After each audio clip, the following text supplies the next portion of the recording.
नमस्कार, आप सभी का स्वागत है। घड़ी में 11 बजने को हैं और प्रज्ञा योग अलायंस के इस पेज से आप सभी के साथ लाइव जुड़ने का ये मौका मिल रहा है।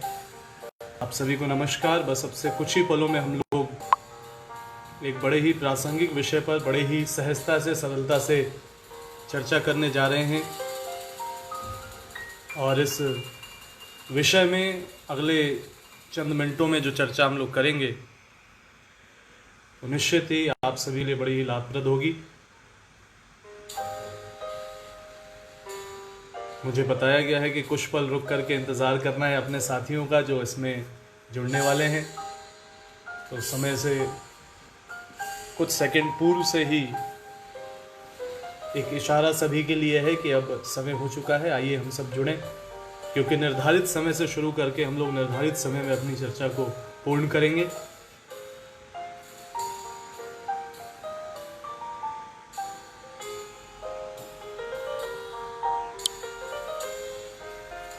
नमस्कार आप सभी का साथियों। प्रज्ञा योग अलायंस के इस पेज पर आज आप सभी के साथ चर्चा करने के लिए दिव्य संस्कृत विश्वविद्यालय से मैं गोपाल कृष्ण शर्मा जुड़ रहा हूं और बिना कोई वक्त ज़ाया किए मैं चाहूँगा कि हम अपनी बात को शुरू करें। क्योंकि जिन पलों में हम सब मिल रहे हैं ये पल अपने आप में बड़े महत्वपूर्ण हैं।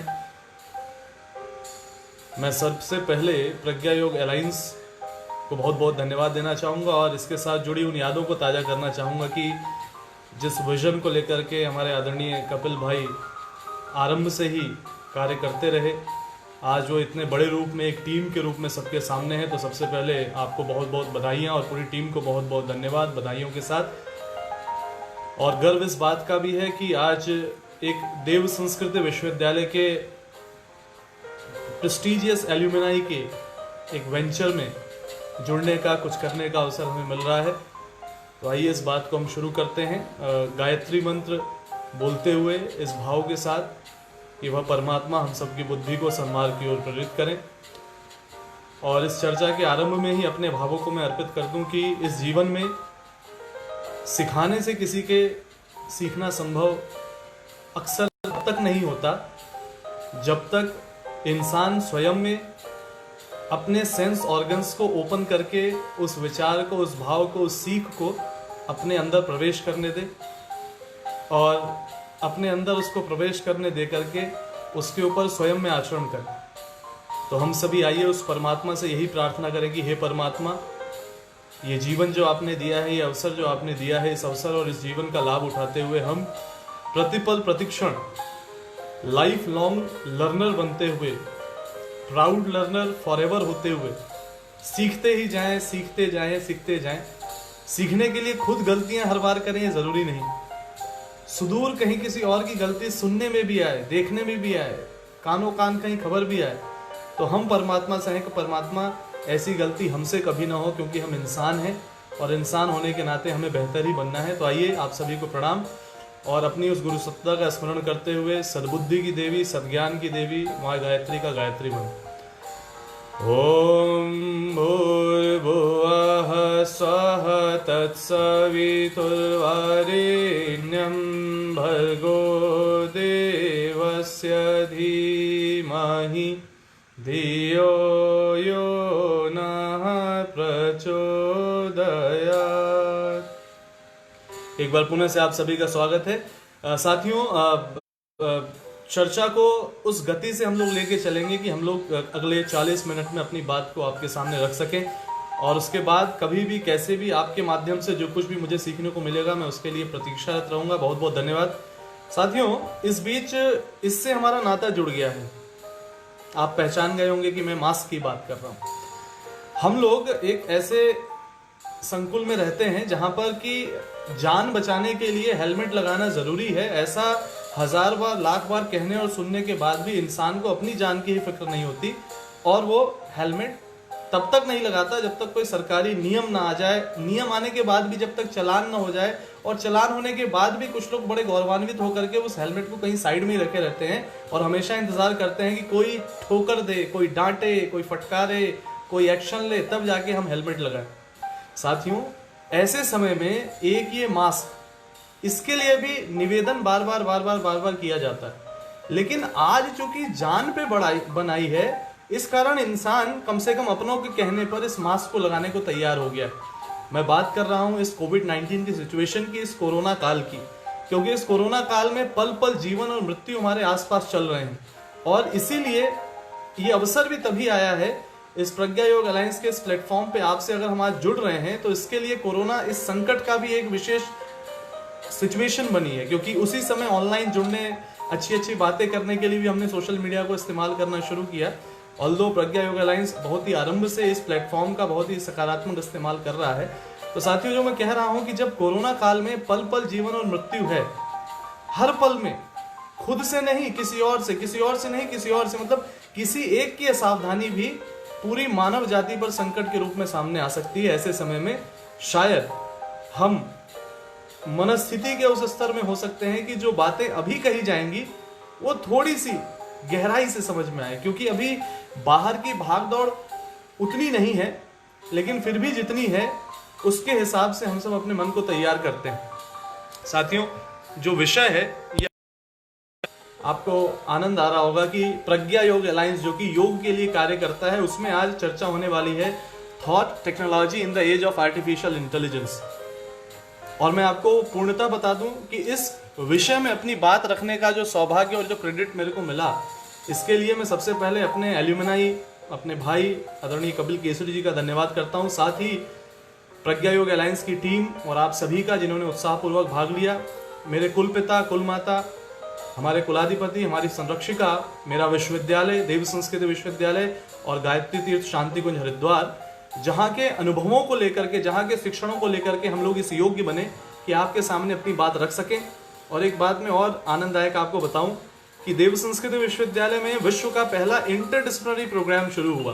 ग्रेजुएशन हम जब कर रहे थे तो वहाँ पे हम लोगों ने योग, साइकोलॉजी, कंप्यूटर साइंस तीनों साथ में पढ़ा। हमारे आदरणीय कपिल जी, जो प्रज्ञा योग अलायंस को इतनी अच्छी तरीके से लीड करते हैं, आप उनसे योग की बात करेंगे तो वो आपको योग भी समझाएंगे, लेकिन अगर कभी आप उनसे साइकोलॉजी और कंप्यूटर साइंस पे भी बात करें तो उसका भी वो आपको बेहतर दर्शन करा सकते हैं। तो इसका पूरा क्रेडिट आरंभ से ही I offer my gratitude to my alma mater Dev Sanskrit Vishwavidyalaya Shanti कुंज हरिद्वार, जिसने हमें जीवन प्रबंधन के माध्यम से, श्रद्धेय कुलाधिपति महोदय ने गीता और ध्यान की कक्षाओं के माध्यम से इस योग्य बनाया कि आज हम आपके साथ मिलकर इस विषय की चर्चा कर रहे हैं। तो साथियों, अब आइए, जिस पल से हम लोग शुरू हुए हैं उस पल से हम लोग इस दिशा में बढ़ चुके हैं और 11:07 हो रहे हैं और 11:45 से पूर्व तक मैं आपको वादा करता हूं कि आपको सच में कुछ बहुत ही अद्भुत, अद्वितीय मिलने वाला है। आइए इस यात्रा में आगे बढ़ते हुए सबसे पहले हम ये जानें, ये समझें कि आज के समय में किसी भी इंसान से हम पूछें कि भाई क्या कर रहे हो जीवन में, क्यों भाग दौड़ कर रहे हो, किस लिए दौड़ रहे हो, तो वो सबसे बड़ी बात एक कहता है, भाई साहब धन चाहिए, धन चाहिए, मनी चाहिए, मनी, पैसा चाहिए, पैसा, क्योंकि पैसे से ही मैं अपना घर परिवार चला सकता हूँ, पैसे से ही मैं अपने सपने पूरे कर सकता हूँ, और पैसा है तो सब कुछ है और पैसा नहीं तो कुछ नहीं। और उस 99 के फेर में इंसान पल पल लगा जा रहा है। और साथियों, इस पैसा कमाने के लिए भी मैं आपको अगर एक बात बताऊं, पंडित श्री राम शर्मा आचार्य जी की वो बात जो उन्होंने कहा कि भगवान का दिया हुआ है समय, शरीर में छिपा है श्रम और मस्तिष्क में छिपी है प्रतिभा। ये वो रिसोर्सेज हैं जिन रिसोर्सेज का इस्तेमाल करके ही हम धन कमा सकते हैं, अगर हम इसको बड़े ही सांसारिक रूप में देखें तो भी। तो इस धन को कमाने के लिए भी हमें अपने शरीर के श्रम को बाहर निकालना पड़ेगा, मस्तिष्क की प्रतिभा को बाहर निकालना पड़ेगा, क्योंकि समय हमारा नहीं है, समय भगवान का दिया। आज है, अगले पल नहीं है। इस पल हम जीवित हैं, अगले पल शायद नहीं है। तो साथियों, जो पूरी तरीके से सांसारिक दृष्टिकोण से भी इस दुनिया को देखते समझते हैं, उनके लिए भी मैं कहना चाहूंगा कि अगर आपको धन भी कमाना है तो इस प्रेजेंटेशन को आप देखिए, क्योंकि उस धन को कमाने के लिए अल्टीमेटली शरीर को ही आपको माध्यम बनाना पड़ेगा। शरीर माध्यम खलु धर्म साधनम, शरीर ही माध्यम है जिसके माध्यम से आप पुरुषार्थ चातुष्टय की प्राप्ति करते हैं। धर्म हो, अर्थ हो, काम हो, मोक्ष हो, सब प्राप्ति के लिए शरीर चाहिए। अगर आपको एक मिठाई खानी है और उसका स्वाद लेना है तो उसके लिए आपको जीभ चाहिए। अगर आपको चीजों को देखना है तो उसके लिए आपको चक्षु चाहिए, आंख चाहिए। अगर आपको सुनना है तो आपको कान चाहिए।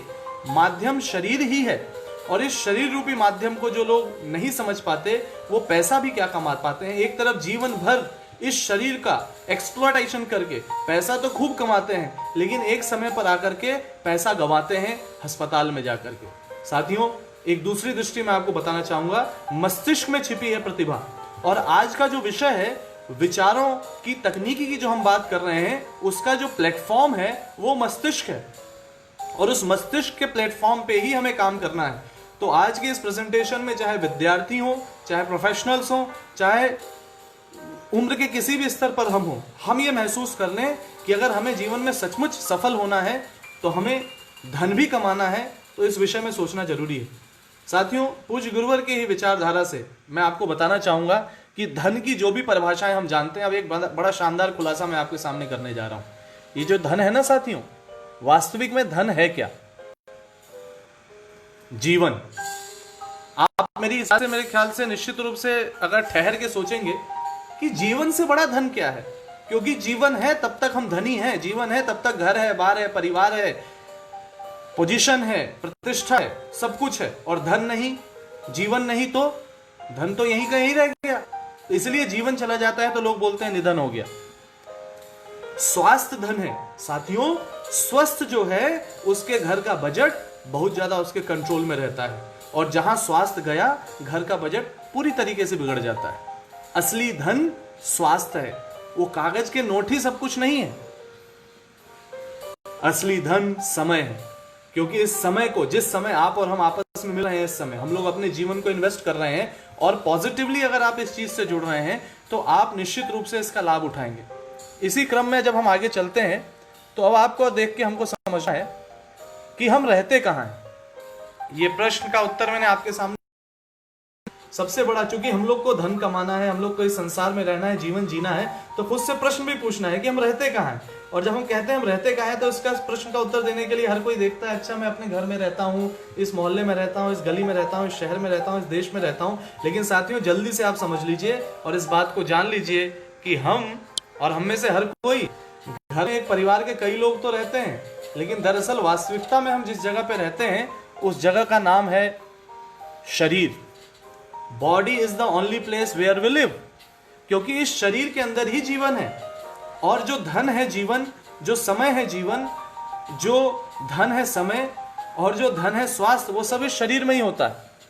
अब जल्दी से आगे बढ़ें और अगर हम देखें कि आप इस दृश्य में क्या देख रहे हैं, एक एरोप्लेन है या एक प्लेन है, उसको एक पायलट उड़ाता है।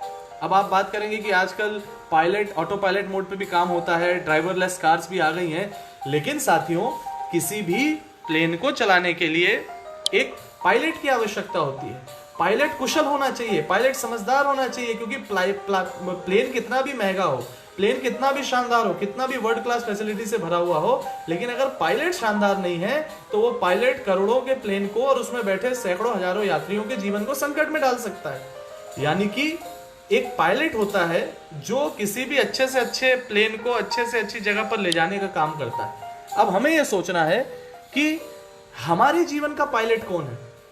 हमारा जो शरीर है, हमारे शरीर का असली पायलट कौन है?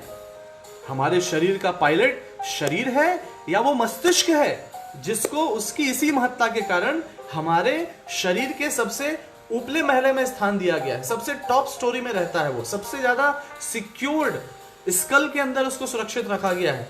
तो जिस प्रकार से एक पायलट, एक कुशल पायलट चाहिए एक शानदार प्लेन को चलाने के लिए, वैसे ही एक कुशल मस्तिष्क चाहिए किसी भी शरीर को चलाने के लिए। और इस भाव से जब हम आगे बढ़ते हैं तो ये दूसरी सिचुएशन है जो मैं आपके सामने बता रहा हूं। आप इसको देख के अगर कुछ समझ पा रहे हो, ये कुछ ऐसा मामला है कि एक प्लेन हाईजैक हो गया है। जब प्लेन हाईजैक हो गया है तो उसका पायलट भी उसी के अंदर है, प्लेन भी वहीं पर है, लोग भी वहीं पर हैं, लेकिन इतनी उच्च तकनीकी से लैस प्लेन भी, अब ये तो रियलिटी है कि कोई हाईजैक प्लेन को ऐसे पकड़ के काख में दबा के तो नहीं करता, लेकिन जिस भी रूप में होता है उसके बाद कंट्रोल पायलट के हाथ में भी नहीं होता, और फिर वो प्लेन हाईजैकर के बंदूक की नोक पर कहीं जाता है। आज आपको और हमको यही सोचना है साथियों कि अपने शरीर को, अपने समय को, अपने श्रम को, अपनी प्रतिभा को, अपने जीवन को, अपने स्वास्थ्य को चलाने के लिए हमारे शरीर का जो पायलट हमारा मस्तिष्क है, उसको क्या हम कुशलता पूर्वक चला पा रहे हैं या उसको किसी ने हाईजैक कर रखा है। हाईजैक करने के लिए मीडिया पर्याप्त है, सोशल मीडिया पर्याप्त है, कानाफूसी पर्याप्त है, औरों को देखना पर्याप्त है, औरों की सुनना पर्याप्त है, औरों का ही सोचते रहना पर्याप्त है। और ऐसे समय में जब हम थॉट टेक्नोलॉजी की बात करते हैं, क्योंकि आर्टिफिशियल इंटेलिजेंस के इस युग में हमें यह समझना होगा कि आज के जमाने में साथियों हमने अपने दिमाग का इस्तेमाल, क्षमा कीजिएगा, पर पहले के मुकाबले ऑलरेडी बहुत कम करना शुरू कर दिया है। हम जो है अपने दिमाग का इस्तेमाल एक्चुअली कितना अलर्ट होके करते हैं, यह हमें खुद से पूछना है, खुद से जानना है, खुद से समझना है। और हमें यह अनुभव करना है कि हमने अपने मस्तिष्क का इस्तेमाल अलर्ट स्टेट में कितना कर रहे हैं। और इस दृष्टि से जब हम आगे चलेंगे तो हम कभी को यह सोचें कि क्या एक इंसान के रूप में, एक मनुष्य के रूप में हमारा एग्जिस्टेंस ऐसे संभव है क्या कि साहब गर्दन के नीचे का पूरा शरीर दे दो, बस दिमाग गायब कर दो। साथियों, ये बिल्कुल वैसी अवस्था है कि आप एक प्लेन दे दो और उसका पायलट गायब कर दो। बिना पायलट के प्लेन कहां जाएगा, बिना ड्राइवर के गाड़ी कहां जाएगी, बिना चालक के साइकिल कैसे चलेगी, उसको कब बैलेंस करना है, कब उसमें ब्रेक लगाना है, कब उसको एक्सेलरेट करना है, इन चीजों का निर्णय आखिरकार हम एक पायलट के रूप में करते हैं। हमें महसूस करना होगा कि मस्तिष्क के बिना हमारा अस्तित्व क्या है। आप अगर इस चीज को समझने की कोशिश करें तो आप खुद से पूछें कि एक सिर्फ दमदार शरीर आपको चाहिए या उसके साथ एक दमदार मस्तिष्क होना चाहिए। और यहीं पे मैं दूसरी तरफ से कहूंगा कि दमदार शरीर हो ना हो, लेकिन अगर मस्तिष्क दमदार हो तो सही सिचुएशन है, या दमदार शरीर लेकर के कमजोर मस्तिष्क रखना सही सिचुएशन है। आप इस चीज को प्लीज समझिएगा साथियों। इस विश्व को जिन्होंने बदला है, दुनिया में आज जिनके चित्र लगा के उनको हम माला चढ़ाते हैं, उनको हम हमेशा याद करते हैं, वो लोग शारीरिक रूप से कितने बलिष्ठ रहे वो एक तरफ है, लेकिन शारीरिक दुर्बलता भी सही नहीं है। लेकिन शारीरिक सबलता चाहे थोड़ी ही हो, लेकिन मानसिक सबलता अगर महत्वपूर्ण है, मस्तिष्क मजबूत है, विचारों को जिस प्लेटफॉर्म पे हम लोग पैदा करते हैं, जहां से पूरे शरीर को गवर्न करते हैं, अगर वो प्लेटफॉर्म हमारा मजबूत होगा तो निश्चित रूप से हम मजबूत होंगे। और हमें यहाँ खुद से पूछना है, खुद से जानना है कि अगर हमारे पास दो चॉइसेस हैं तो हम अच्छे लोग जिन्होंने बॉडी शॉडी अच्छी बना ली है लेकिन छिपकली सामने आती है तो भागते वो भी हैं। ये मजाक में अपनी बात कह रहा हूं, लेकिन मैं बार बार एक चीज कह रहा हूं, शरीर बल, मनोबल का मजबूत होना बड़ा जरूरी है साथियों। और जब ऐसा हो तो हमें एक बार खुद से पूछना होगा कि अगर हम अपने शरीर को भी मान के चलें तो इस शरीर को चलाने में आप और हम सोते रहते हैं लेकिन शरीर चलता रहता है, आप और हम कुछ भी करते रहते हैं लेकिन सांस हम लेते रहते हैं, आंखों से हम देखते रहते हैं, कानों से हम सुनते रहते हैं, रक्त वाहिनियों में रक्त बह रहा है, दिल धड़क रहा है, शरीर के सारे ऑर्गन्स ठीक ठाक काम कर रहे हैं। आपको सोचना चाहिए, हम लोग इस शरीर का इस्तेमाल करते हैं। जब से हम जन्मते हैं और जब तक अंतिम सांस लेते हैं, किसी एक पल दिल रुकता है क्या? दिल रुकता है क्या? और जिसका दिल रुकता है वो क्या सामान्य स्थिति में रहता है क्या? हमारे शरीर के ऑर्गन्स हमारे लिए दिनों रात जो काम करते हैं साथियों, उसको असली डायरेक्शन देता है हमारा मस्तिष्क। हमारा मस्तिष्क ही है जो शरीर के सारे सिस्टम्स, क्योंकि जब मैं योग फ्रेटर्निटी के लोगों से बात कर रहा हूं तो मैं निश्चित रूप से जानता हूं, मैं तो खुद कंप्यूटर साइंस फ्रेटर्निटी से आता हूं, लेकिन विषय के रूप में, लेकिन इस रूप में आप समझेंगे कि शरीर के जितने भी सिस्टम्स हैं आपके, उन सारे सिस्टम्स को कंट्रोल करना, कोऑर्डिनेट करना, उनको बढ़ाना, उनको बताना, उनको चलाना, ये सब कुछ मस्तिष्क से संचालित हो रहा है। और दूसरी बात मैं आपको बता दूं कि कभी कभी लोग जो भावुक होकर कहते हैं कि अरे भाई दिल से सोचना, दिमाग से सोचना, लेकिन तकनीकी रूप से आपने कभी सोचा साथियों कि टेक्निकली एनाटॉमी फिजियोलॉजी क्या कहती है? क्या हम दिल से सोचते हैं या दिल सिर्फ धड़कने का काम करता है और वो सोच भी दिमाग से पैदा होती है? दिमाग के कई सेंटर्स हैं, राइट ब्रेन है, लेफ्ट ब्रेन है, और दिमाग के कई सारे स्पेसिफिक सेंटर्स हैं जो different positive negative emotions, creativity और चीजों से जुड़े हुए हैं। निश्चित रूप से आप इस बात को समझिएगा प्लीज कि हम अपने मस्तिष्क से चल रहे हैं, अपने मस्तिष्क से चल रहे हैं। आपके शरीर में सबसे महत्वपूर्ण अगर कुछ है तो वो मस्तिष्क है साथियों, क्योंकि जो न्यूरो ट्रांसमिशन यहां से होता है, जो न्यूरॉन्स का यहां से कनेक्शन होता है, आर्टिफिशियल इंटेलिजेंस में हम आर्टिफिशियल न्यूरल नेटवर्क्स डेवलप करके जब एक आर्टिफिशियल मशीन को इतना पावरफुल बना रहे हैं तो हमारे पास तो करोड़ों अपने नेचुरल न्यूरॉन्स हैं, और उन नेचुरल न्यूरॉन्स को अगर हम उसकी कॉग्निटिव मैपिंग ठीक से करें तो हम उसके साथ न जाने कितना कुछ अचीव कर सकते हैं। हमें यह महसूस करना है कि हमारे मस्तिष्क से ही हम चलायमान है साथियों। और साथियों, मस्तिष्क के साथ कई प्रयोग किए गए हैं। आप YouTube वीडियोस देखिएगा, जो ओपन सर्जरी हुई है मस्तिष्क की, उसमें कई ऐसे वीडियोस हैं जहां बहुत ही माइन्यूट से इलेक्ट्रोड के चार्ज के साथ ये बताया गया कि कैसे इंसान के मस्तिष्क में किसी एक हिस्से पे अगर हम वो चार्ज अप्लाई करें तो उसके अप्लाई करते ही इंसान कुछ का कुछ भी बिहेव करता है। क्योंकि एक्चुअली इस पूरे शरीर में, मैं बार बार कहूंगा आपको, शरीर माध्यम खलु धर्म साधनम, शरीर माध्यम खलु धर्म साधनम, लेकिन ये जो ऊपर का हिस्सा है हमारा जो मस्तिष्क है, ये मस्तिष्क ही है जिससे मेरे हाथ हिल रहे हैं, मेरी पलकें झपक रही है, मैं बोल रहा हूं। मस्तिष्क में लगी एक छोटी सी चोट भी जो होती है ना साथियों, वो शरीर को किसी न किसी पॉइंट पे डैमेज कर देती है। हमें महसूस करना है, सेंट्रल नर्वस सिस्टम हो, सिंपैथेटिक नर्वस सिस्टम हो, पैरासिम्पैथेटिक नर्वस सिस्टम हो, ये सब कुछ उन इंपल्सेस से चल रहा है जिन इंपल्सेस के माध्यम से हम अपने शरीर को कहीं ना कहीं दिशा देते हैं। और दूसरी ओर इस बात को कंप्यूटर साइंस पढ़ने वाले बेहतर समझ सकते हैं, और कंप्यूटर साइंस पढ़ा होना इसके लिए जरूरी नहीं है, कोई भी समझ सकता है जो ये जानता है कि CPU is the brain of computer. यानी कि आपके अच्छे से अच्छे मोबाइल में दिखने में वो कितना भी सुंदर हो, अगर प्रोसेसर खत्म होता है तो मोबाइल आपके किसी भी काम नहीं। वैसे ही अगर कोई शरीर से कितना भी हष्ट पुष्ट बलिष्ठ हो, लेकिन उसका मस्तिष्क अगर ठीक से काम न करता हो, तो वहां पर इंसान की अवस्था क्या होती है आप समझ सकते हैं। तो जिस प्रकार से हम आर्टिफिशियल ब्रेन को, उस सीपीयू को, उसका इतना ख्याल रखते हैं, हम अपने शरीर का, मस्तिष्क का ख्याल क्यों नहीं रखते।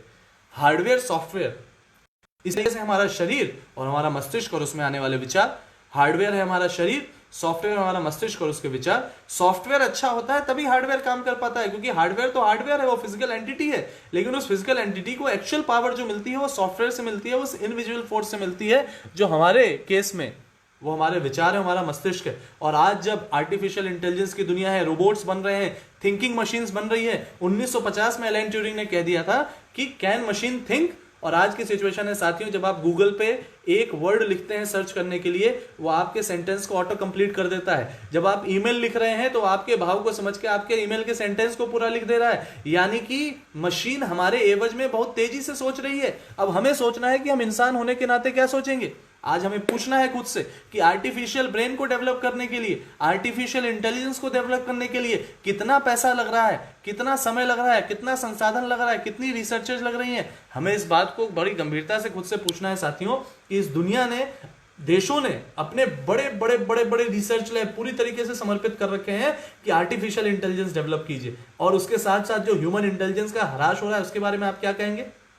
इंसान की मेमोरी पावर समय के साथ बढ़ी है या घटी है। सिंपल स्मार्टफोन के पास आने भर से हमारे जीवन में हमारे डिसीजंस क्या ओरिजिनली हम अपने दिमाग के हिसाब से ले पाते हैं, या उस स्मार्टफोन पे एक हुआ पिंग, एक सोशल मीडिया पे हमने खबर देखी अपने के बारे में, किसी दूसरे के बारे में, और हमारे सोच को पूरी तरीके से कैप्चर कर लिया इस टेक्नोलॉजी ने। आज हम वो सोचते हैं जो हमें सोचवाया जाता है, आज हम मोस्टली वो करते हैं जो हमसे कराया जाता है। इंसान जाने अनजाने में स्मार्टफोन की गिरफ्त में, आर्टिफिशियल इंटेलिजेंस की गिरफ्त में उसकी पॉजिटिव इस्तेमाल तो कर ही रहा है, लेकिन उसके कारण अपने विचारों में बहुत प्रभावित हो रहा है। और प्रभावित कुछ इस तरीके से हो रहा है कि हमें सोचना होगा, हम सबको सोचना होगा, सरकारों को सोचना होगा कि जितना पैसा, जितना समय, जितना संसाधन, जितनी गंभीरता से आप पढ़ा रहे हैं, रिसर्चेस करा रहे हैं, डिवाइसेस डेवलप कर रहे हैं आर्टिफिशियल इंटेलिजेंस को डेवलप करने के लिए, उस बीच में अपनी ह्यूमन इंटेलिजेंस के लिए हम क्या कर रहे हैं। मैंने छोटी सी बात कही, याद तो अब इंसान को अपने पिताजी का नंबर भी नहीं रहता, क्षमा कीजिएगा, अपनी माताजी का नंबर भी नहीं रहता, क्योंकि वो काम करने के लिए हमने एक किराए का नौकर रख रखा है जिसको हम स्मार्टफोन कहते हैं। आजकल हम उसी को बोलते हैं, हाँ भाई चलो भाई ये नंबर खोल दो, इसको डायल कर दो, वो हमारे अनुचर की तरह इस काम को कर रहा है। लेकिन हम इतने बड़े पैरासाइट हो गए कि हमें पता चला कि वो कभी ना कभी हमारे मस्तिष्क का, अगर मान के चलें कि शायद इतना सा हिस्सा हम इस्तेमाल कर रहे हैं और बाकी हिस्से पे तो पूरा आर्टिफिशियल इंटेलिजेंस ही हमसे काम करा रहा है। साथियों, ये बात करने की योग के प्लेटफॉर्म पे जरूरत क्यों है? क्योंकि प्राणायाम के माध्यम से, आसनों के माध्यम से, विभिन्न माध्यमों से, ध्यान के माध्यम से, शरीर शुद्धि के माध्यम से, प्रत्याहार के माध्यम से, ध्यान धारणा के माध्यम से हम मस्तिष्क पे ही तो काम करते हैं। यम नियम कहां से सधते हैं? शरीर से सधते हैं, पहले मस्तिष्क से सधते हैं, और मस्तिष्क से भी सधते हैं तो पहले विचारों के माध्यम से सधते हैं या सीधे सध जाते हैं। यम हो, नियम हो, आसन हो, प्राणायाम हो, प्रत्याहार हो, धारणा हो, ध्यान हो, समाधि हो, ये अष्टांग योग के हर चीज को साधने के लिए हमें मस्तिष्क का इस्तेमाल करना है। और एक पल में मैं साथियों आपको ये बताना चाहूंगा, एक बहुत ही अद्भुत फैक्ट है कि आप इस पर थोड़ा ध्यान दीजिएगा कि हम लोगों ने मशीन्स को डेवलप करने के लिए, मशीन्स की सफाई का हम डेली ख्याल रखते हैं। मेरे मोबाइल में एक पल में आया कि भाई ट्रैश को क्लीन कीजिए, मैंने तुरंत ट्रैश क्लीन कर दिया। लेकिन मेरे ह्यूमन इंटेलिजेंस वाले अपने मस्तिष्क में विचारों को, जहां से मैन्युफैक्चरिंग होती है वहां पर बार बार निगेटिव विचार, कहा सुनी बातें, सोशल मीडिया से निगेटिव ज्ञान, बायस, सब कुछ आ रहा है। क्या मैं उसको क्लीन करने के लिए कुछ कर रहा हूं? मेरे मस्तिष्क में कितना स्पेस मेरे को किस चीज के लिए देना है, कितना स्पेस मेरे को प्रोफेशन के लिए देना है, कितना स्पेस मेरे को फैमिली के लिए देना है, कितना स्पेस मेरे को सेल्फ डेवलपमेंट के लिए देना है, कितना स्पेस मेरे को लोक परलोक के लिए देना है, क्या मैंने कोई स्पेस डिसाइड कर रखा है? या मैं कभी का कुछ भी इसमें भरते जा रहा हूं। स्पेस मैनेजमेंट अपनी नेचुरल डिस्क का, नेचुरल ब्रेन का हम नहीं कर रहे हैं। डिस्क क्लीन अप नहीं कर रहे हैं, जो गंदगी इसमें उसको साफ नहीं कर रहे हैं। कोई एंटीवायरस हमने नहीं रख रखा कि भाई कुछ भी निगेटिव आ रहा है तो उसको पहले ही वहां से डिसरिगार्ड करके बाहर किया जाए। हम डिस्क डिफ्रेगमेंटेशन नहीं कर रहे हैं, कुछ का कुछ भी दिमाग में पड़ा हुआ है। स्टूडेंट पढ़ता बहुत कुछ है, याद बहुत कुछ करता है, लेकिन डेटाबेस की थ्योरी भी समझे कि स्टोर तो हो गया लेकिन रिट्रीव नहीं हो रहा है, क्योंकि प्रॉपर डेटा को हमने अपने ब्रेन में ऑर्गेनाइज ही नहीं किया। तो यानी कि हम सीपीयू में, आर्टिफिशियल इंटेलिजेंस वाले ब्रेन में खूब पैसा लगाएंगे, खूब टेक्नोलॉजी डेवलप करेंगे, खूब प्रोग्राम्स डेवलप करेंगे, इतने सारे लोग उसके सॉफ्टवेयर बनाएंगे। मैं आपको कहूंगा साथियों, जो भी योग के क्षेत्र में है, साथी क्षेत्र में है, आप सब लोग भी प्रोग्रामर हैं, क्योंकि आपके माध्यम से महापुरुषों ने किया क्या? महापुरुषों ने हम सबको प्रोग्रामिंग दी अपनी लाइफ की। उन्होंने इंस्ट्रक्शंस अपनी किताबों में लिख के दिए, स्वाध्याय करके हम उसे अपने जीवन में उतार सकते हैं। और आज की जो थॉट टेक्नोलॉजी है वो इसी की बात करती है कि जब इंस्ट्रक्शंस लिख करके प्रॉपर सिंटेक्स और सिमेंटिक्स में प्रॉपर प्रोग्राम बना करके जब हम एक आर्टिफिशियल चिप में इंस्टॉल करके जब एग्जीक्यूट करते हैं, तब वो इस लायक है कि वो इंसान को सुपरसीड करने की तैयारी में है। तो हमारे ओरिजिनल मस्तिष्क में हमारा साइंस चेतना का साइंस है। हम उस देश के वासी हैं, उस संस्कृति के वासी हैं जहां पे कॉन्शियसनेस की साइंस पे हमने काम किया, प्रैक्टिकली काम किया, शरीर को लैब बना के काम किया। और आज वहां इस जड़ जगत के, इस आर्टिफिशियल इंटेलिजेंस के होने के साथ ही भी हम नहीं जाग पा रहे। हम में से हर कोई आर्टिफिशियल इंटेलिजेंस के एक बहुत बड़े प्रयोग का हिस्सा है। और मैं योग के प्लेटफॉर्म पे बात इसलिए कर रहा हूं साथियों, क्योंकि योग पढ़ाने वाले साथियों को, पढ़ने वाले साथियों को, सीखने वाले साथियों को भी महसूस करना होगा कि एक एक क्लिक जो आप अपने स्मार्टफोन पे करते हैं साथियों, आप पूरे विश्व के एक बहुत बड़े आर्टिफिशियल इंटेलिजेंस के प्रयोग में एक आहुति डालते हैं। क्योंकि आपका बिहेवियरल पैटर्न क्या है, आपकी लाइकिंग डिसलाइकिंग क्या है, सब उसे पता चलता है। आप जो बोल रहे हैं शायद वो स्मार्टफोन सुन रहा है। ध्यान दीजिएगा, डाटा प्राइवेसी का इशू अपनी जगह है, लेकिन यहां पर जिस डायमेंशन से मैं आपको बात करना चाह रहा हूं, कहना चाह रहा हूं साथियों, कि हमें यह महसूस करना होगा कि कितनी तेजी से इस दिशा में हमें सोचना होगा। हम ऋषियों की संस्कृति से आते हैं साथियों, और ऋषियों की संस्कृति में हमने ग्रोथ की परिभाषा इनसाइड आउट ली है। हम वो लोग नहीं हैं जो आउटसाइड इन ग्रोथ पे बिलीव करते हैं। हम तो वो थे जो अपने अंदर गहरा उतरते थे और अपने अंदर गहराई में उतर करके हम बाहर की ग्रोथ की बात करते थे। और अगर ऋषियों की परंपरा की मैं आपसे बात करूं साथियों, तो आज उस परंपरा को आप इस रूप में समझिए। युग ऋषि वेदमूर्ति तपोनिष्ठ पंडित श्रीराम शर्मा आचार्य जी ने, जो अखिल विश्व गायत्री परिवार के संस्थापक हैं, 3200 से ज्यादा आपने किताबें लिखी और आपने विभिन्न ऋषि परंपराओं का जागरण किया। अब ध्यान से इस एनिमेशन को देखिएगा साथियों, जो आपके सामने दिख रहा है कि आप जो भी विचार करते हैं, यह विचार की तकनीकी है।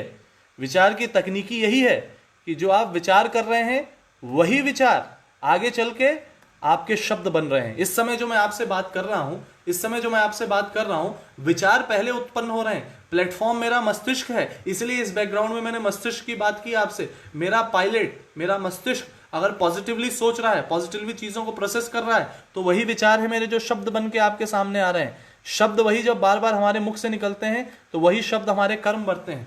Our thought becomes our words, our word becomes our actions. और हमारे एक्शंस जो होते हैं, इस वक्त अगर आज आप मेरे सामने हैं किसी ना किसी रूप में, आपके पास भी कई ऑप्शंस थे, आपको भी कई महत्वपूर्ण काम है करने को, लेकिन आपने ये चुना कि भाई हमें इस सेशन में साथ में जुड़ना है। तो ये चुनने के पीछे आपका शरीर काम बाद में कर रहा था, पहले आपका विचार आया है, आपके मन में विचार उत्पन्न हुआ है और उस विचार ने आपको ड्राइव किया है। क्योंकि ड्राइव करने के पीछे उसका क्या है, उस विचार ने आपको प्रेरित किया कि चलो भाई लैपटॉप खोलो, चलो भाई स्मार्टफोन खोलो, चलो भाई प्रज्ञा योग अलायंस की पेज पे जाओ, चलो भाई लाइव देखो। ये सब विचारों का खेल है। विचार शब्द है, शब्द कर्म बन रहे हैं। कर्म जो है वो आपका बार बार होते होते आपकी आदत बन जाता है। करत करत अभ्यासते, करत करत अभ्यासते, करत करत अभ्यासते। अभ्यास सिर्फ गणित, फिजिक्स, केमिस्ट्री का नहीं होता साथियों। अभ्यास सबसे बड़ा सोचने का होता है, सोच का होता है, नजरिए का होता है। वही आदत है मेरे को कि सो के ऐसे ही उठूंगा तो ऐसे ही उठूंगा, खाना ऐसे ही खाऊंगा तो ऐसे ही खाऊंगा, पानी ऐसे पीऊंगा तो ऐसे ही पीऊंगा, बैठूंगा तो सही पोस्चर में बैठूंगा या रॉन्ग पोस्चर में बैठूंगा।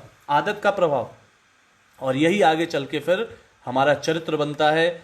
चरित्र ऐसी चीज है जो सूक्ष्म से सूक्ष्मतम है, लेकिन प्रभाव इसका बहुत गहरा होता है। और यही चरित्र आगे चल के जब लगातार हमारा व्यक्तित्व बनता है, और यही व्यक्तित्व आगे चल के हमारा भाग्य बनता है। तो साथियों, our thought becomes our words becomes our actions becomes our habit becomes our character becomes our personality becomes our destiny, and destiny becomes our चित्त तक की यात्रा है ये पूरी। जो हमारा अंतर्मन है, गहना कर्मणो गति में युग ऋषि लिखते हैं कि शरीर के अगर दो हिस्से हैं मन के, तो अंतर्मन जो है वो बिल्कुल जज की तरह है। आपका ही अंतर्मन आपके अंदर एक ब्लैक बॉक्स की तरह आपके जीवन को हमेशा देख रहा है, सोच रहा है, समझ रहा है। और हमेशा ध्यान रखिएगा साथियों, जब भी हम कोई आध्यात्मिक काम करते हैं, जब भी हम योग करते हैं, जब भी हम कोई अच्छा काम करते हैं, हमारे गुरुदेव ने हमें जो समझाया, और वो बात अगर मैं आपसे साझा कहें, भगवान हमेशा भाव देखता है। भगवान हमेशा आपसे ये जानना चाहता है, अच्छे से अच्छा कर तो रहे हो, क्यों कर रहे हो, क्या विचार है, क्या भाव है। क्योंकि भावों से भी विचार का बड़ा शानदार रिलेशन है। इमोशंस, फीलिंग्स और उसका कनेक्शन हमारे विचारों से बड़ा अद्भुत है। और हमें बार बार समझना है कि हम करते हुए क्या अच्छा दिख रहे हैं। उससे ज्यादा महत्वपूर्ण यह है, जो भी आप में से, हम में से योग के उच्चतर स्तर तक भी जाना चाहते हैं, इस जीवन में कुछ हासिल करना चाहते हैं, थॉट टेक्नोलॉजी, विचार करने की तकनीकी पर उनको काम करना होगा। क्योंकि टेक्नोलॉजी अपने आप में क्या है, science of today is technology of tomorrow. लेकिन हमारे यहाँ ये अध्यात्म की साइंस तो बहुत पुरानी है। तो ये तो हो गया science of yesterday is technology of today. आज टेक्नोलॉजी के माध्यम से हमारे ऋषियों की परंपरा को याद करके हम क्यों ना विचार तकनीक पे काम करें और विचार की तकनीक को समझें। और इस बात को जानने के बाद जिस प्रकार से आप यहाँ देख सकते हैं कि आपके व्यक्ति उपलब्धियां आपको मिल रही हैं, उसकी जड़ विचार है, उसकी जड़ विचार है। बाहर से आप लोगों पत्तों को सींचते रहिए, भाग्य के लिए किसी को अपना हाथ दिखाते रहिए, भाग्य के लिए तरह के कर्म करते रहिए, यज्ञ कीजिए, जब कीजिए कि हमारा भाग्य बदल जाए। साहब, भाग्य बदलने के लिए भी आपको अपने विचारों को बदलना पड़ेगा। बाईं ओर आप देख सकते हैं, जीवन का वृक्ष है। निगेटिविटी से सींचिएगा तो निगेटिविटी से सींचते सींचते जीवन का पौधा कुम्हला जाएगा। पॉजिटिविटी से सींचिएगा तो वो ग्रो करेगा। और विचार क्रांति वैज्ञानिक पंडित श्रीराम शर्मा आचार्य जी ने एक बड़ा शानदार जो मॉडल दिया है, जो अगली स्लाइड में मैं आपको शेयर करना चाहूंगा। और इस स्लाइड को अब आप सबसे गंभीरता से देखिएगा, क्योंकि इस बात को जानने, देखने और समझने के बाद आप महसूस करेंगे कि ये कितना महत्वपूर्ण है हम सभी के लिए।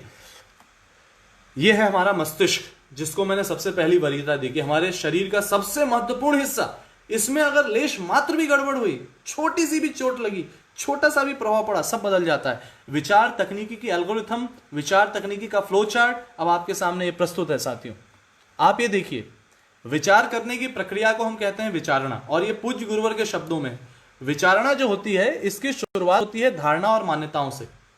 हमारी खुद की धारणा जैसी होगी, हम वैसा ही विचार करेंगे। हमारी धारणा किसी भी व्यक्ति के प्रति निगेटिव बन चुकी है तो उसके प्रति विचार भी निगेटिव आएंगे। हमारी मान्यता किसी भी स्थान के प्रति निगेटिव बन चुकी है, संस्थान के प्रति निगेटिव बन चुकी है, तो वो हमारी है, व्यक्तिगत है, वो है नहीं है। लेकिन हमारी अपनी धारणा, हमारी अपनी मान्यता हमारी दुनिया बना देती है। जैसा हमारा विचार वैसा हमारा संसार, जैसी हमारी दृष्टि वैसी हमारी सृष्टि। अब उस दृष्टि से अगर हम देखें तो अब हमें देखना होगा कि ये जो धारणा है और ये जो मान्यता है, जो हमारी विचारणा को प्रभावित करते हैं, इन्हें मनुष्य या तो स्वयं बनाता है, या तो ये पढ़ने से आती है, लिखने से आती है, या अन्य अनुभव यानी सुनने के माध्यम से, और आजकल तो मैं बहुत बड़ी आपको बात बता दूं, सोशल मीडिया के माध्यम से या कानाफूसी के माध्यम से आप तक आती है।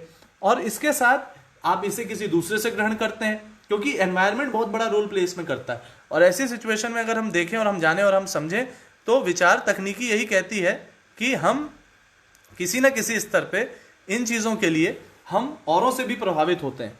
अब यहाँ से तेजी से आगे बढ़े तो इंटरेस्ट बहुत बड़ा रोल प्ले करता है। हम किसको सुनेंगे, हम किसको पढ़ेंगे, हम कौन से सोशल मीडिया चैनल पे जाएंगे, हम किसकी बात मानेंगे, ये सब हमारा इंटरेस्ट डिसाइड करता है। आप किसी और को ब्लेम मत कीजिए प्लीज। विचार तकनीकी ये कहती है कि आप किसी और को ब्लेम मत कीजिए। अगर आपको किसी की चुगली सुनने में किसी ने सुना दी तो किसी का कान पकड़ के कोई किसी को किसी की चुगली नहीं सुना सकता। आपको आपके पिता के बारे में कोई कुछ बोलेगा, आप सुनेंगे क्या? लेकिन आपको आपके शिक्षक के बारे में कोई नेगेटिव बोल रहा है तो आप क्यों सुन रहे हैं? आपको आपके दोस्त के बारे में कोई नेगेटिव बोल रहा है, आप क्यों सुन रहे हैं? क्योंकि आपका इंटरेस्ट है, आपके अंदर स्कोप है। सामने वाला जब वो स्कोप देखता है तभी आपसे वैसी बातें करता है। लेकिन जब वो स्कोप नहीं देखेगा, आप में वो इंटरेस्ट नहीं देखेगा, अगर वो कहना भी चाहेगा तो आप उस जगह को छोड़ के चले जाएंगे। आप ये समझ लीजिए कि ये सब कुछ हम चला रहे हैं। हमारी अभिरुचि के आधार पर हम स्वतंत्र चयन करते हैं। We all are free. इसमें कोई किसी को नहीं पकड़ सकता। सरकार कितने भी बड़े नियम बना दे, माता पिता कुछ भी कह दें, हम कुछ भी चाह लें, लेकिन फ्रीडम ऑफ विल के हिसाब से हमारा जो इंटरेस्ट है, किताबें कई सारी सामने पड़ी होती हैं लेकिन आदमी अपनी पसंद की किताब उठाता है। सोशल मीडिया पे भी बहुत कुछ पड़ा हुआ है लेकिन आदमी अपनी पसंद की वेबसाइट पे जाता है, अपनी पसंद की वेब सीरीज देखता है। अभी भी इस पल जो हम जुड़े हुए हैं, आप इस समय महसूस कीजिए कि ये इनविटेशन कई लोगों के पास गया होगा, समय का अभाव किसी के पास होगा, आप में से भी ऐसा कोई नहीं कि हर कोई फ्री है, लेकिन आपने अपनी अभिरुचि अपनी प्रायोरिटी के हिसाब से सोचा भैया उस काम को बाद में कर लेंगे, अभी इससे साथ जुड़ जाते हैं, क्योंकि भाई बात कुछ क्या होने वाली है, थॉट टेक्नोलॉजी, आर्टिफिशियल इंटेलिजेंस, योग के प्लेटफॉर्म पे। तो परम पूज्य गुरुदेव जो कहते हैं कि हमारी अभिरुचि है और उस अभिरुचि के आधार पर हम चयन करते हैं, और वो जो चयन होता है वो जो विचार है हमारा जिसको हमने चयन किया। अब यहां पर आप देखिएगा कि एक ऑप्शन है उसको आप निरस्त करते हैं, आप सीधे कहते हैं नहीं तुम हमें पसंद नहीं आए, और तुम हमें पसंद नहीं आए तो अब तुमको हम अपने मस्तिष्क में नहीं आने देंगे, हम उसे पूरी तरीके से रोक देते हैं, पूरी तरीके से हम स्टॉप कर देते हैं। अब आप देखिए कि जब आपने एक बहुत ही मजबूत दीवार बना दी, बहुत ही मजबूत फेंसिंग कर दी, तो अब वो विचार, और मैं जो निरस्त कह रहा हूं मैं यहां बड़े ही न्यूट्रल वे में इस बात को कह रहा हूं, मैं ऐसा नहीं कह रहा हूं कि जो निरस्त कर रहे हैं वो निगेटिव विचार है। साथियों ये आपकी चॉइस है कि आप पॉजिटिव को निरस्त कर रहे हैं या निगेटिव को निरस्त कर रहे हैं। आपके साथी ने अच्छा काम किया, आपके मन में मुदिता का भाव आया या नहीं आया, आपने उसके काम को सराहा, एक्सेप्ट करने की जगह उसको रिजेक्ट किया, आपको किसी ने निगेटिविटी बोली आपने उसे निरस्त किया, बहुत अच्छी बात है, आपको किसी ने पॉजिटिव बोला आपने उसको ही निरस्त कर दिया, बहुत अच्छी बात है, आपका निर्णय है, आप इसके लिए जिम्मेदार हैं पूरी तरीके से, और उसके कंसीक्वेंसेस आपको ही मिलेंगे। उसके अलावा अगर कोई विचार है, पॉजिटिव निगेटिव कुछ भी हो सकता है, ये आप हैं जो उसे कह रहे हैं सही है। मतलब किसी के लिए ये जो गलतफहमी का विज्ञान है ना साथियों, ये भी बड़ा गजब है। ये गलतफहमी मेरे को समझ में नहीं आता, लोग गलतफहमी क्यों पालते हैं, सही गलतफहमी पाल लिया करें। वो तीसरे आदमी ने मेरे को बता दिया कि वो चौथा आदमी बहुत बुरा है, मैंने मान लिया, वही तीसरे आदमी ने मेरे को ये बताया कि वो चौथा आदमी बहुत अच्छा है, मैंने नहीं माना। ये क्या बात है, गलतफहमी भी गलत क्यों पालते हैं भैया, गलतफहमी पालनी है तो अच्छी पाल लो। हम कम से कम ये देखें कि हम सही या गलत विचार जिसको भी हम प्रवेश दे रहे हैं हम स्वयं दे रहे हैं, हम उसे लाइक कर रहे हैं, और फिर उस आधार पे हमारी थॉट प्रोसेस बनती है, चिंतन की प्रक्रिया बनती है, भली बुरी आदतों के कारण फिर उसके साथ हमारा दृष्टिकोण बनता है, और जो दृष्टिकोण है साथियों वो दृष्टिकोण हमारे अंदर विश्वास को जन्म देता है, और वो विश्वास जब परिपक्व होता है तो पूर्ण धारणा बन जाती है। और ये है बेसिक वो एल्गोरिथम जो पूरी तरीके से युग ऋषि वेदमूर्ति तपोनिष्ठ पंडित श्रीराम शर्मा आचार्य जी ने बताई है। देव संस्कृत विश्वविद्यालय की जीवन प्रबंधन की कक्षाओं, गीता और ध्यान की कक्षाओं जो परम श्रद्धेय ने हम सबके लिए, परम श्रद्धेय कुलाधिपति महोदय डॉक्टर प्रणव पांड्या जी ने ली, इतने सरल शब्दों में उन्होंने लॉजिकली हमें समझाया कि कंप्यूटर साइंस में, आर्टिफिशियल इंटेलिजेंस में पीएचडी करने के बाद भी अपने शिक्षकों के कारण, वरिष्ठों के कारण, मार्गदर्शन के कारण आज दिमाग कहता है कि हम आर्टिफिशियल ब्रेन डेवलप कर लेंगे, आर्टिफिशियल इंटेलिजेंस डेवलप कर लेंगे, लेकिन ह्यूमन इंटेलिजेंस को डेवलप करने के इस मॉडल को अगर हम चूक गए तो फिर हम तो बहुत कुछ चूक जाएंगे। अब यहां पर हमें देखना है साथियों, इस पूरी प्रोसेस को अगर आप समझ गए हो तो आपके लिए यही जरूरी है। और मैं बार बार कह रहा हूं, ये जो कुछ भी मॉडल है आपको इसमें अब ये समझना है कि अब आप इसमें पॉजिटिविटी को अपने अंदर आने का स्कोप देते हैं या निगेटिविटी को। आपके आसपास आपके दोस्त मंडली, आपके आसपास आपके सोशल मीडिया ग्रुप्स, आपके आसपास कोई भी जो लोग हैं वो आपकी इन्हीं इंटरेस्ट के आधार पे है। आपको किसी के बारे में निगेटिव सुनना पसंद है तो आप हमेशा उसकी निगेटिविटी को प्रवेश देंगे और पॉजिटिविटी को हमेशा गायब कर देंगे। आपके मन में किसी के प्रति पूर्व धारणा बनी गई है कि वो गलत है, आपके मानने से वो गलत नहीं हो जाएगा, आपके मानने से वो गलत कतई नहीं होने वाला। अब आप यहां पर एक चीज सोचिए, अब एक प्रयोग हम आपके सामने करके दिखाएंगे साथियों कि जिंदगी में पॉजिटिविटी निगेटिविटी का खेल होता कैसे। साथियों नॉर्मली अगर आप देखें तो आपको अभी मैं दिख रहा हूं ट्रांसपेरेंट, क्योंकि ये ट्रांसपेरेंट है, शुद्ध है, बुद्ध है, पवित्र है, ये जल है, निर्मल है। ऐसा ही मस्तिष्क मान लीजिए और ऐसा ही उसमें विचार मान लीजिए। अब इसमें मैंने निगेटिविटी घोल दी, तेजी से देखिए क्या होना शुरू हुआ। एक निगेटिव बात जो हमने सोची वो निगेटिविटी मेरे इस शुद्ध बुद्ध ट्रांसपेरेंट योग का लक्ष्य क्या है कि हम परमात्मा के दर्शन कर सकें, अपनी आत्मा के अंदर बैठ के ही उस परमात्मा को देख सके। अरे साहब, जब अपना ही विचार जो अभी स्वच्छ था वो मैला हो गया, वो विषाक्त हो गया, पल भर में एक निगेटिव हमने देखा, उसको हमने निरस्त करने के बजाय प्रवेश दे दिया, बस देते ही काम हो गया। अब प्रवेश देते ही आप जीवन में योग के बड़े बड़े लक्ष्यों को हासिल करने की सोचते रहिए, लेकिन आपने अपने मन को विषाक्त बना लिया, क्योंकि आप जो है आपने यहां पर इस जगह पर निरस्त करने की बजाय निगेटिविटी को प्रवेश दे दिया, और प्रवेश देने के बाद आपके शुद्ध बुद्ध मन का हाल यह है कि जो अभी ट्रांसपेरेंट था, पवित्र था, वो पूरी तरीके से अब मटमैला हो गया। अब इस मटमैले को शुद्ध करने की आप कोशिशें करते रहिए, मेहनत लगेगी। फिर से आप एक पल में जब विचार तकनीकी का प्रयोग करके विचार को, निगेटिव को रिजेक्ट करें, आप बस एक काम करिए, पॉजिटिव को एक्सेप्ट करना शुरू करिए, निगेटिव को रिजेक्ट करना शुरू करिए। ईर्ष्या हो, चुगली हो, द्वेष हो, निंदा हो, अहंकार हो, आप उसको रिजेक्ट करिए, आप उसको एक्सेप्ट मत कीजिए, बाकी निर्णय आपका है। बस अब यहां से कीजिए कि इसी के कारण प्रकृति, अभिरुचि सबकी भिन्न भिन्न है, इसलिए व्यक्ति विश्वास, मान्यता और धारणाओं के आधार पर बहुत बहुत अलग है। ये सबके चार लोग हैं, चारों के चार मॉडल है सोचने के। एक ही परिवार के चारों हो सकते हैं, दोनों सगे भाई हो सकते हैं, मित्र हो सकते हैं, और जैसी मानसिकता होती है बस उसी आधार पे हम दुनिया देखते हैं। सामने से हमें क्या दिख रहा है साथियों, वो पूरी तरीके से इस बात पे डिपेंड करता है कि बैकग्राउंड में हम अपने दिमाग में सोचते क्या है, हमारी विचार तकनीकी काम कैसे करती है। साथियों, ये जो इंसान आपको सामने दिख रहा है, इसको नजर का चश्मा नहीं लगा हुआ है, ये नजरिए का चश्मा है। और इस नजरिए के चश्मे से जब वो चीजों को देखता है, तो चाहे व्यक्ति हो, चाहे वस्तु हो, चाहे परिस्थिति हो, चाहे घटना हो, उन सबको देखने पर भी प्रभाव दरअसल उसके अपने ही मस्तिष्क के पास, देखिए जो उसके मस्तिष्क के अंदर प्रोसेस चल रही है पूरी तरीके से। आप किसी को बुरा तब तक नहीं कह सकते जब तक आपका मस्तिष्क, आपके विचार उसको बुरा नहीं मानते, आपकी पूर्व धारणा उसके लिए नहीं बनती। और मैं एक बात निवेदन करूंगा साथियों, आपके बारे में भी लोग कुछ भी कहें, आप कभी परेशान मत होइए, क्योंकि ये उनकी अपनी व्यक्तिगत दृष्टिकोण है जिसको आप चाह के भी नहीं बदल सकते। ये उनकी अपनी अंदर की, कहीं ना कहीं संवेदनशील उनका अहम रहा होगा, किसी भाव से उन्होंने आपको मान लिया, आप चाह के भी उनको नहीं मनवा सकते। आप क्यों उस चक्कर में अपना समय वेस्ट करते हैं, आप अच्छा कीजिए। यहां पर हमें क्या करना होगा कि जिस प्रकार से हमारे कंप्यूटर साइंस में, अब मैं एक तरफ से बाईं और आप देखिए कि एक मॉडल पूरा है, मैं इसको मान लूं कि एक पूरा मेरा अपना नेटवर्क है, और दूसरी तरफ जब मैं अपने नेटवर्क से, लोकल एरिया नेटवर्क से पूरे विश्व को कनेक्ट करता हूं, तो मैं वहां पर एंटीवायरस का यूज करता हूं, फायरवॉल का यूज करता हूं, तो वहां से कोई निगेटिव चीज मेरे मस्तिष्क में ना आ जाए। क्योंकि अभी तक हम व्यक्तिगत स्तर पे बात कर रहे थे, अब हम समाज में उतर गए, अपनी आंखों से समाज को देख रहे हैं, अपने कानों से समाज को सुन रहे हैं, तो अपने दिमाग से जो हमें सोचना है, हमें वहां पर सद्बुद्धि रूपी एंटीवायरस और दूरदर्शी विवेकशीलता रूपी फायरवॉल का इस्तेमाल करना है। क्योंकि इन दोनों चीजों के माध्यम से ही हम खुद से खुद में जान पाएंगे क्या सही है क्या गलत है। अल्टीमेटली इस जीवन में अगर हमें कुछ सीखना है तो हमें यही सीखना है कि हम राइट को एक्सेप्ट करें, रॉन्ग को रिजेक्ट करें, और इतनी हिम्मत हम में होनी चाहिए, इतना जज्बा हम में होना चाहिए, इतनी ताकत हम में होनी चाहिए। हम गलतियों के सामने घुटने क्यों टेक देते हैं, हम अपनी सोच को इतना मजबूत क्यों नहीं बनाते कि हम चीजों को इस तरीके से फेस कर पाए कि ये सही है। अब इसमें ध्यान रखिएगा कि आपका सही, आपकी पूर्व धारणा, आपकी मान्यता आपके इंटरेस्ट के आधार पर वर्क करता है, और उस मॉडल से अपने आप को बार बार टेस्ट करते रहिए। और यहां पर योग के अभ्यासियों के लिए मैं कहना चाहूंगा साथियों कि दूरदर्शी विवेकशीलता और सद्बुद्धि के लिए अगर आपके पास कोई टूल है, आप उसको प्लीज इस्तेमाल कीजिए। अदरवाइज गायत्री के सिद्ध साधक 24 लक्ष के 24 महापुरुष करने वाले हमारे युग ऋषि ने बताया, गायत्री मंत्र हिंदी में बोलिए, उसके भावार्थ को, हे परमात्मा हमारी बुद्धि को सन्मार्ग की ओर प्रेरित करो।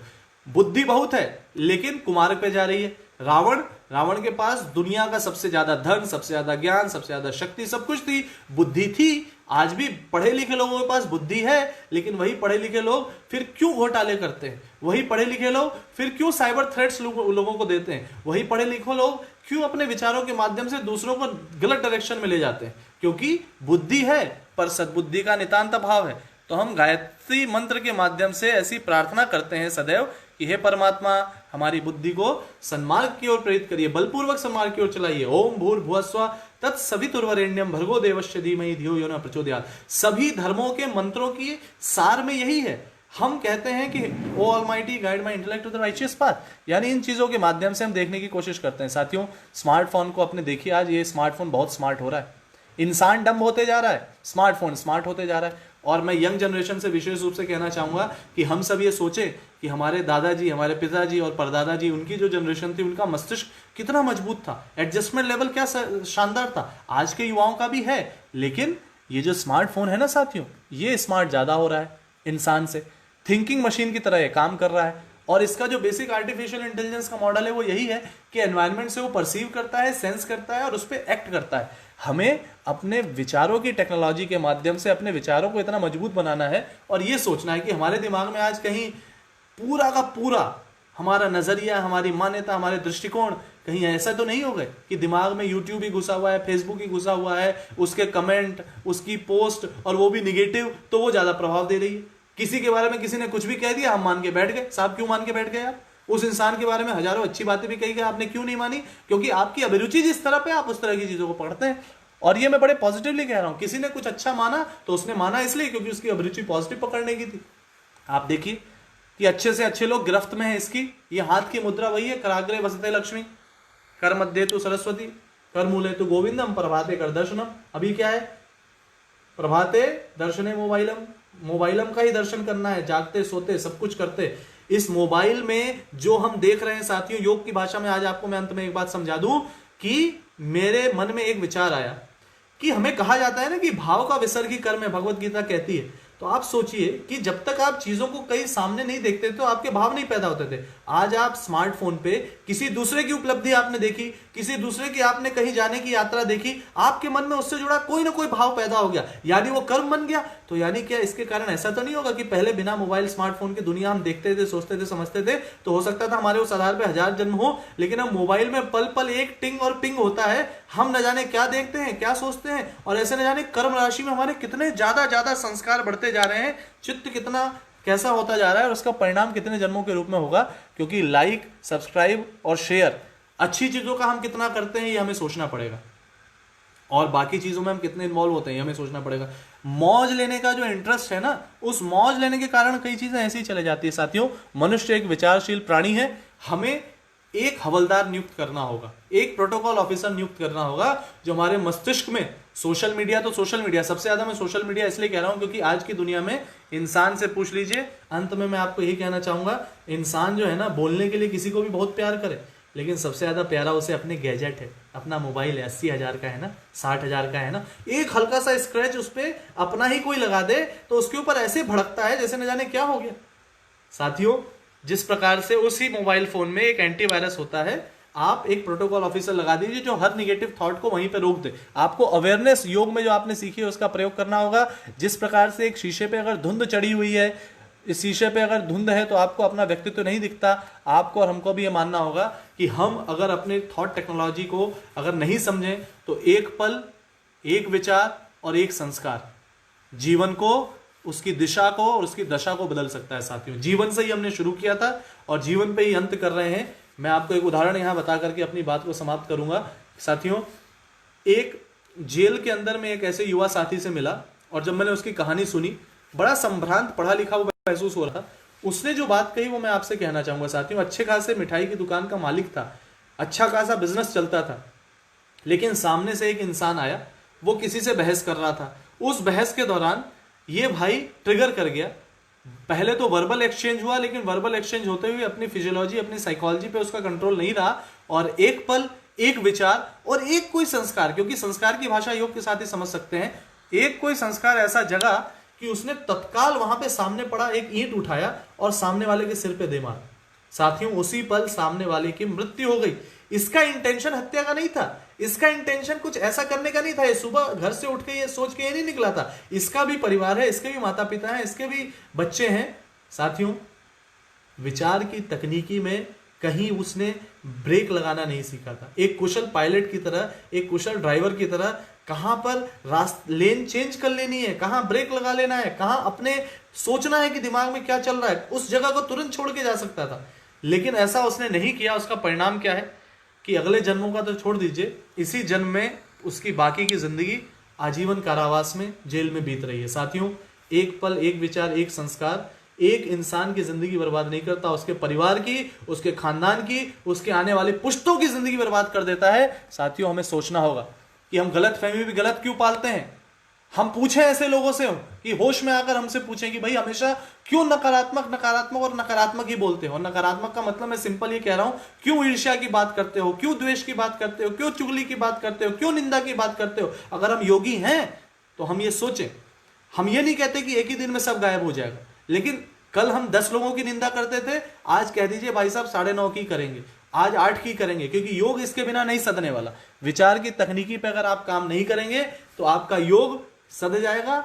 शारीरिक रूप से तो सद सकता है, लेकिन मानसिक और बाकी रूपों से सदेगा नहीं सदेगा, वो आप भगवान ही जाने। अंत में जीवन की एक गणित की इक्वेशन हमने गुरुदेव के विचारों से बनाई कि ये जो जीवन है ना साथियों, ये इंटीग्रेशन है जन्म से मृत्यु तक के हर क्षण क्षण का, और इस हर क्षण क्षण में हमें सिर्फ एक काम करना है। मैं आपको एक चैलेंज देता हूं, आप अगर जीवन में एक दिन ऐसा बिता सकें जिस दिन आप किसी की कंप्लेन न करें, लिख के कागज में रख लीजिए, लिख के औरों को कह दीजिए कि आज मैं किसी की कंप्लेन नहीं करूंगा, आज मैं सिर्फ अच्छे काम करूंगा। इसके साथ ही साथ दूसरी बात कि हम हर क्षण में पॉजिटिविटी को सोचे, हर क्षण में खुशी को सोचे। और इसके साथ साथ हम यही बात कहना चाहेंगे अंत में कि शांति अगर मन में चाहते हैं तो हर पल मन में शांति लाने का अभ्यास करें, हर पल मन में प्रसन्नता लाने का अभ्यास करें, क्योंकि उसके बिना जीवन जो है कहीं ना कहीं आपको उस दृष्टि से वहां ले जाएगा जिसको कि अंत में सिद्धांत यही है जो हमारे परम श्रद्धेय कुलाधिपति महोदय ने अपनी कक्षाओं में बताया, पॉजिटिविटी इन, निगेटिविटी आउट। आप शांत होकर बैठिए, ध्यान कीजिए, अपनी श्वासों पे फोकस कीजिए, श्वास और विचार, श्वास और विचार। भटके हुए मन को भी शनै शनै उपरमेत धीरे धीरे ऊपर उठाना है, श्वासों को साध करके, सुखासन में बैठ करके, ध्यान का अभ्यास करके, और दिन भर ध्यान करने के बाद भी इस रूप में कि हम पॉजिटिविटी इन और निगेटिविटी आउट की सोच के साथ जिए। तो मैं अपनी बात को यहीं पर विराम दूंगा। बहुत बहुत धन्यवाद आप सभी का, बहुत बहुत धन्यवाद एक बार पुनः से देव संस्कृति विश्वविद्यालय के उस एल्यूमिनाई का, जिसको गर्व से हम कहते हैं हमारे भाई कपिल जी, जिन्होंने इस प्रज्ञा योग अलायंस की टीम को बहुत ही शानदार तरीके से विविध अनुभवों के साथ आप लीड कर रहे हैं। पूरी टीम का बहुत बहुत धन्यवाद। और देव संस्कृत विश्वविद्यालय शांति कुंज की ओर से, यहाँ की पवित्र धरती से आप सबको प्रणाम। अब अगर आपके मन में कुछ प्रश्न हो तो आप पूछ सकते हैं, और मैं प्रयास करूंगा उससे जुड़ी बातों को जो मैंने अपने शिक्षकों से सीखा है वो आप तक प्रेरित करें। जी,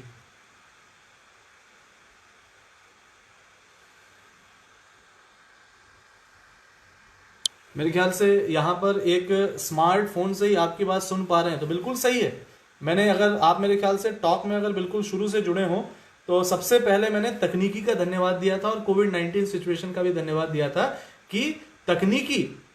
अब मैं यहाँ पे एक मजेदार बात आपको कहना चाहूंगा, जैसे आपको तुरंत ध्यान आया ना कि आप स्मार्टफोन से ही हमारी बात सुन पा रहे हैं, तो आप वैसे ही अपने विचार की तकनीकी के माध्यम से ये कर पा रहे हैं। तो जितना स्मार्टफोन का हम लाभ उठा रहे हैं, वो स्मार्टफोन को पकड़ने, उस तक जाने, ये निर्णय लेने कि हमें ये टॉक सुनना है, इसके लिए स्मार्टफोन ने काम नहीं किया, विचार की तकनीकी ने काम किया।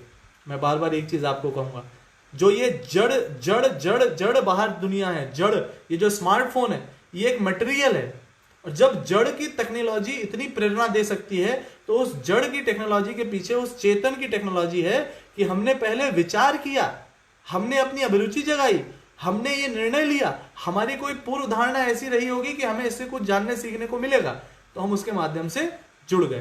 तो मेरे ख्याल से जाहिर सी बात है, टेक्नोलॉजी बून भी है, टेक्नोलॉजी बेन भी है, लेकिन विचार तकनीकी इसका समाधान है कि जिसकी विचार तकनीकी उस टेक्नोलॉजी की अच्छाइयों को पकड़ती है, वो सदैव ही अच्छे से अच्छा करता है। और मेरे ख्याल से किसी महान दार्शनिक का एक बड़ा शानदार विचार भी है कि आप मुझे नरक में भी भेज दो, मैं उसे भी स्वर्ग बना दूंगा, क्योंकि मैं अपनी विचार तकनीक पे काम करूंगा। परम पूज्य गुरुदेव ने कहा, बेटा मनस्थिति बदले तो परिस्थिति बदले। परिस्थितियों को बदलने आप जाइए, बहुत अच्छी बात है, अपने आप को बदल लेना आपके बस की बात है, परिस्थितियों को बदल लेना आपके बस की बात नहीं। आज जब मैंने आपसे बात की, तो मैं आपसे बात करते करते खुद को बदलने का एक अभ्यास और एक यात्रा पे निकला हूं, और आपके माध्यम से बहुत कुछ सीखने को मिलेगा। गुरुदेव ने सदैव यह कहा, अपना सुधार संसार की सबसे बड़ी सेवा है, अपना सुधार संसार की सबसे बड़ी सेवा है, लेकिन इस पे काम करेगा वो जो अपनी विचार तकनीकी को जानेगा और उसके पे प्रयोग करेगा। तो मेरे ख्याल से बहुत बहुत धन्यवाद आप सभी का। और हमारे कपिल भाई ने एक निवेदन कर ही दिया है, और मेरे ख्याल से प्रश्न अगर और हो तो उन प्रश्नों को हम ले सकते हैं, और नहीं तो मुझे तो जाहिर सी एक बात है कि इन सब चर्चाओं को सुनने के बाद कुछ देर के लिए इंसान के मन में प्रश्न क्या आएंगे, वो तो खुद ही प्रश्न में चला जाएगा कि जीवन में अन्यान्य बातों की अपेक्षा जिस चीज पर सबसे कम ध्यान दिया गया है वो है हमारी विचार तकनीकी। जितना ध्यान हम अच्छे जैकेट पहनने में लगाते हैं, अच्छी हेयर स्टाइल बनाने में लगाते हैं, अच्छा मेकअप करने में लगाते हैं, उसका अगर कुछ परसेंट भी ध्यान हम सुंदर सुंदर विचारों को अपने मस्तिष्क में प्रवेश कराने में दें, अच्छे अच्छे सकारात्मक विचारों को अंदर आने दें, हम लोगों से कह दें, और लोग आपके इस अभ्यास को समझ के आपके साथ वैसा ही व्यवहार करेंगे। आप एक बार लोगों को इनडायरेक्ट मैसेज दे दीजिए कि प्रभु इन कानों से ज्यादा नहीं सुन पाते किसी की चुगली, लोग आपके सामने वैसे ही कमाएंगे करने के लिए। आप जब जब समय दान करेंगे अपने कानों का, भाई साहब ये लीजिए कान, अब थोड़ा बोल दीजिए, हम सुन लेते हैं। आपको विचार तकनीकी का प्रयोग करना होगा और इन चीजों पे सूक्ष्मता से काम करना होगा। हम सब तो धन्य हैं जो हमें शांति कुंज मिला, देव संस्कृति विश्वविद्यालय मिला, ऐसे गुरु मिले, और जो सबसे बड़ा उन गुरु को हमको दिखाने में हमारे परम श्रद्धेय कुलाधिपति महोदय की गीता और ध्यान की कक्षाएं, ये जो जितनी भी चीजें टेक्नोलॉजी और तकनीकी के माध्यम से मैंने आप तक प्रस्तुत की है साथियों, इसमें से कुछ भी कमी है तो वो हमारी है, और जो कुछ भी अच्छा है वो हमारे उस विश्वविद्यालय का है जिसको देव संस्कृत विश्वविद्यालय कहते हैं, हमारे गुरु का है और हमारे मार्गदर्शक का है। मेरे ख्याल से कपिल भाई अनुमति दें तो अब मैं अपनी बात को यहीं विराम देता हूं, और अगले सेशंस भी हैं आपके लिए, तो मेरे ख्याल से आप उसको एंजॉय कीजिए। आप सबको बहुत बहुत धन्यवाद। जब भी अवसर मिले देव संस्कृत विश्वविद्यालय की वेबसाइट विजिट कीजिए, शांतिवन की वेबसाइट विजिट कीजिए, और प्रज्ञा योग अलायंस की जो ट्रैक्स पे आप जाते हैं, कपिल भाई आपको सदैव जो अच्छी बातें बताते हैं उस माध्यम से सीखते सीखते आप जब भी हो, लॉकडाउन खत्म हो, पधारिए, यहाँ पर भी आके दर्शन कीजिए, यहाँ की भी शांति का आनंद लीजिए। और अंत में यही बात कहना चाहूंगा, भगवान श्री कृष्ण गीता में कहते हैं अशांतस्य कुतः सुखम, शांति और सुख चाहिए, सुख बाद में आएगा, मन में शांति पहले आएगी। किंडरगार्टन के बच्चे की तरह हर पल मुस्कुराने का और मन को शांत करने का अभ्यास करें। थैंक यू वेरी मच, बहुत बहुत धन्यवाद, नमस्कार, फिर मुलाकात होगी।